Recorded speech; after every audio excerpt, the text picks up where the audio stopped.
ఇటు కొండా సురేఖ మాజీ ఓఎస్డీ సుమంత్ చుట్టూ వివాదాలు కూడా మరింతగా ముదురుతున్నాయి. ఇప్పటికే గన్తో బెదిరించాడనే కేసు ఇంకా పెండింగ్ లోనే ఉంది.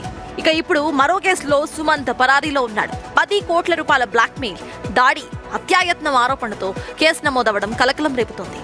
కేసు నమోదైన వారం రోజులు దాటుతున్నా సరే సుమంత్ ఆచూకీ మాత్రం పోలీసులకు చిక్కకపోవడం చర్చనీయాంశంగా మారింది.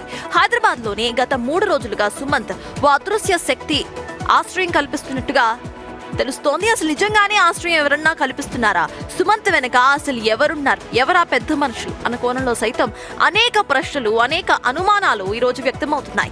క్రిమినల్స్ ను పట్టుకోవడంలో దేశంలోనే నంబర్ 1 గా చెప్పుకునే తెలంగాణ పోలీసులకు సుమంత్ మాత్రం ఎందుకు అస్సలు చిక్కటం లేదన్న ప్రశ్నలు తలెత్తుతున్నాయి. మరోవైపు సుమంత్ కోసం జూబ్లీహిల్స్ పోలీసులు టాస్క్ ఫోర్స్ 3 ప్రత్యేక బృందాలుగా ఏర్పడి గాలుస్తున్నామని పోలీసులు చెప్తున్నారు.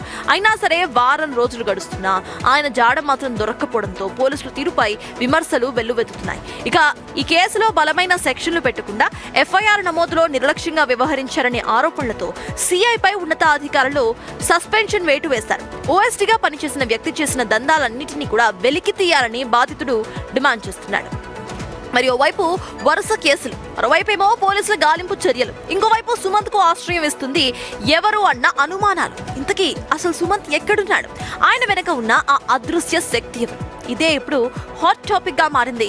దీనికి సంబంధించిన అప్డేట్స్ అన్ని కూడా మా ప్రతినిధి రాణా అందిస్తారు. రాణా, ఇప్పటి వరకు వారం గడుస్తున్నా సరే ఇప్పటి వరకు ఇటు సుమంత్ ఆచూకీ దొరకలేదు, కనీసం ఒక్క లీడ్ కూడా ఈ కేసులో దొరకలేదు. అసలు ఆయన వెనక ఎవరున్నారు అన్న క్వశ్చన్స్ రైజ్ అవుతున్నాయి. పోలీసులు ఏమంటున్నారు రాణా?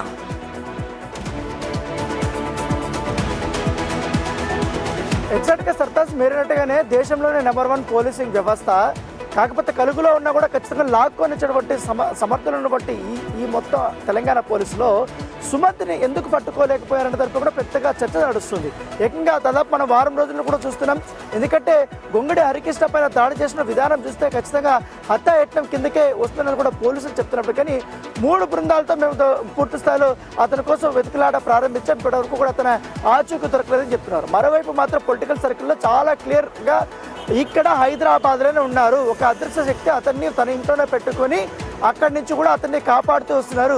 పోలీసులు అక్కడికి వెళ్ళలేక కావాలని ఇలాంటి మాటలు మాట్లాడుతున్నారనే విషయాన్ని వారు కూడా చెప్తూనే ఉన్నారు. ఎందుకంటే నేనంతా కూడా అదే డిస్కషన్ జరిగింది. ప్రముఖ వార్త సంబంధించినటువంటి వీటిల్లో కూడా ఈ వార్త ఎక్కువగా హైలైట్గా నిలిచినటువంటి నేపథ్యం పడుతుంది. సో ఇన్ని విమర్శలు ఎదుర్కొన్నటువంటి పోలీసులు ఎందుకు అంత తొందరగా అతన్ని పట్టుకోలేకపోయిందన్నది కూడా పెద్ద క్వశ్చన్గా మార్క్గా ఉందని చెప్పుకోవచ్చు. ఎందుకంటే గన్తో బెదిరించడం అనేది మామూలు క్రైమ్ కాదు.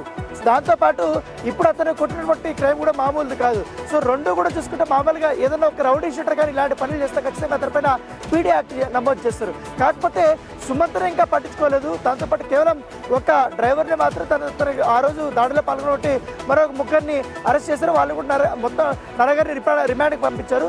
అసలైన సూత్రధారికి పాత్రధారిని బట్టి సుమంత్ని మాత్రం ఇప్పటి వరకు పట్టించుకోలేదు. సో దాంతోపాటు ఇప్పుడు గతంలో కూడా చాలా వరకు ఇలాంటి దందాలు, ఇలాంటి బెదిరింపులే సుమంత్ చేస్తారని కూడా చాలా మంది కంప్లైంట్ చేస్తున్నట్టుగా మనకు సమాచారం అవుతుంది.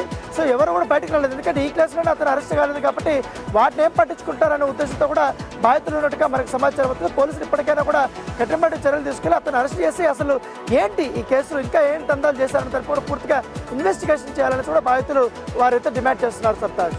Yes, thank you, Rana.